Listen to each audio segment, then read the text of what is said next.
Hello everybody, this is Old Soldier. This episode is in praise of the Jungle Boot. Now, you might be thinking to yourself, why does this guy like anachronistic footwear?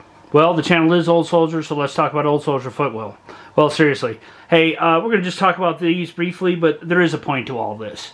So, during my 14-year military career in airborne infantry and special forces, I went through any number of these things. Now, I actually wore these. These were a pair that I had wore and took with me when I got out. But they used to have green tops, and the Army changed to black canvas top jungle boots. From what I understand, for a while, the green top jungle boots were not authorized for wear. With the start of the wars in the Middle East in 2001, significantly more interest went into desert boots, and as well it should. And we've been there for 20 years. But there is a point to all this, and why I think maybe we need a modernization of the jungle boot, because these things served a purpose. The canvas uppers were designed to dry out quickly, and that's what they did. And you know, I wore them a lot in the South. Wore these on deployment in Haiti, and I wore them in deployment in a lot of other places as well. But, you know, they really soldiered on with the U.S. military in hot climbs from the 60s until the 2000s. I think 2005 the Marines discontinued them, and I don't know if they have recontinued them. The last thing I looked at the internet today, and I found a version of AR 670-1, which is regulation for wear of the uniform, and it was dated 2018 now. It's 2023, so it's 5 years old. And said that while these were not issued, jungle boots, both the black and the green, were authorized for wear. So if I have any viewers out there on active duty in either the Marines or the Army, let me know. I'd be curious to know. One of the things that I did like, the improvement when they went from green to black top jungle boots, is they padded the top and they made it easier to wear. Now, there was a price for this. It was more comfortable, but it did not dry out as quickly. For me personally, I'll pay that price. The jungle boots also have a spike-resistant steel shank on them. This was made, this came out with in Vietnam when punji sticks were a threat. Personally, I've never been anywhere where punji sticks were a threat, but I could see there's an application for it. Now, these are a hot weather boot, and there's certain climbs, there's certain times and climbs I did not like to wear them. Didn't wear them in the wintertime. That steel shank in the sole would retain the cold and make your feet cold. They're not insulated. They're made for hot weather.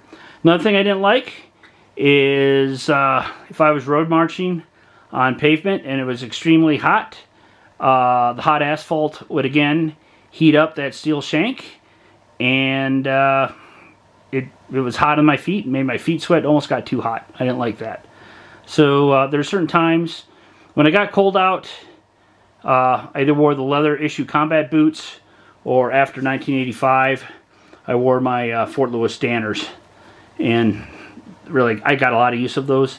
I'll provide a link at the end of this episode. I've previously done an episode of my Fort Lewis Stanners, and they're a great cold weather boot, and that's what I wore in cold weather. But those were a cold weather boot. These were a hot weather boot.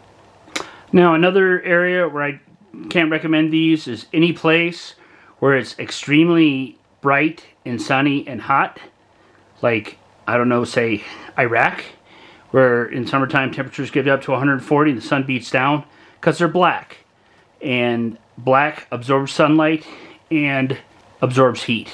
And anybody that has been to Iraq will tell you they generally don't like wearing a whole lot of black kit, because it absorbs the heat and it can make things unbearable real quick.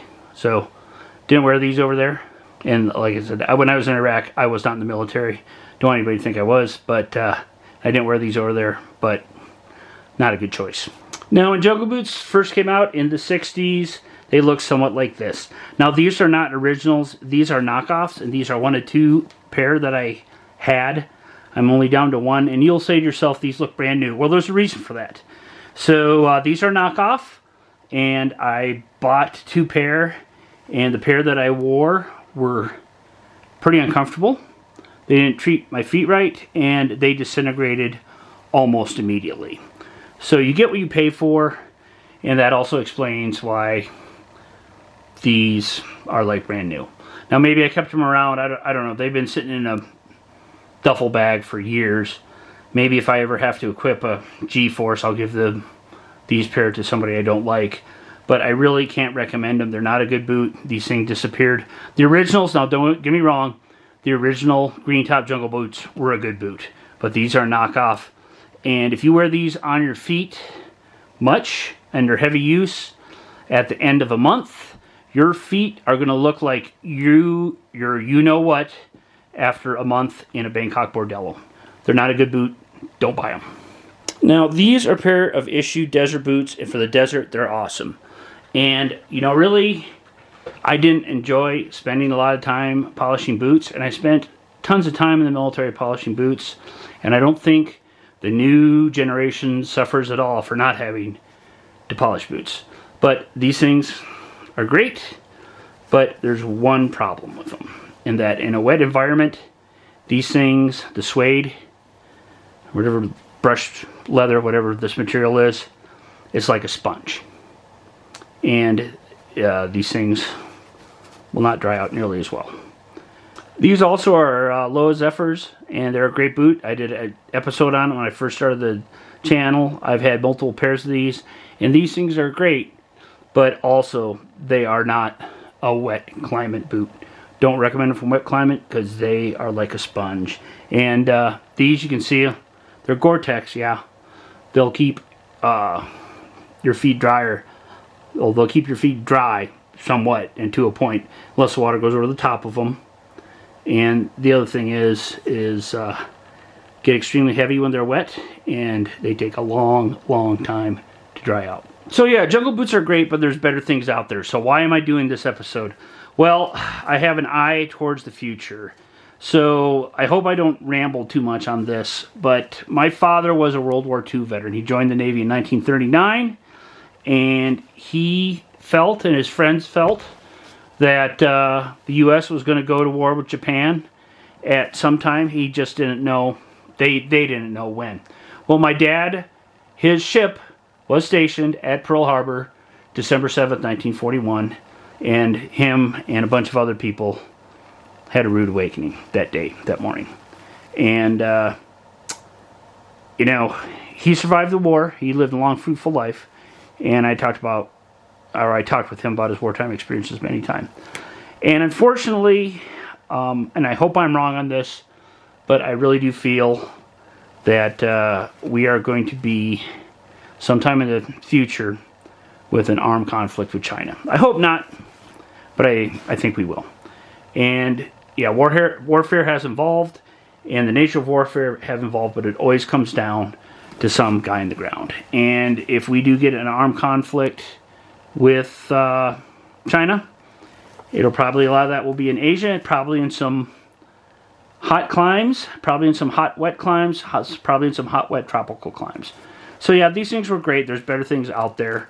Another thing I liked about them that I didn't mention before, and I'm kind of jumping around here, is that they would stay on your feet. You could lace them up tight, and they would stay on your feet if you got into deep mud, because there's nothing worse than having a boot sucked off your foot in really deep mud and then having to fish around for it.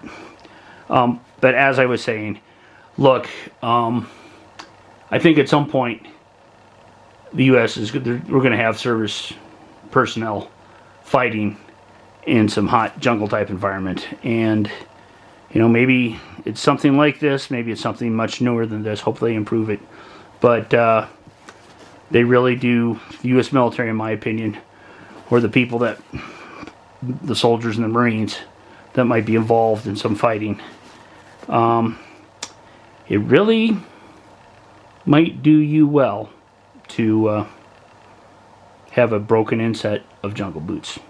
Just my 2 cents worth. This is kind of a trip in the Wayback Machine. Just my opinion. That and $1.25 will get you a cup of coffee. But there you have it, folks. There it is. This is Old Soldier in praise of the Jungle Boot. This is Old Soldier out.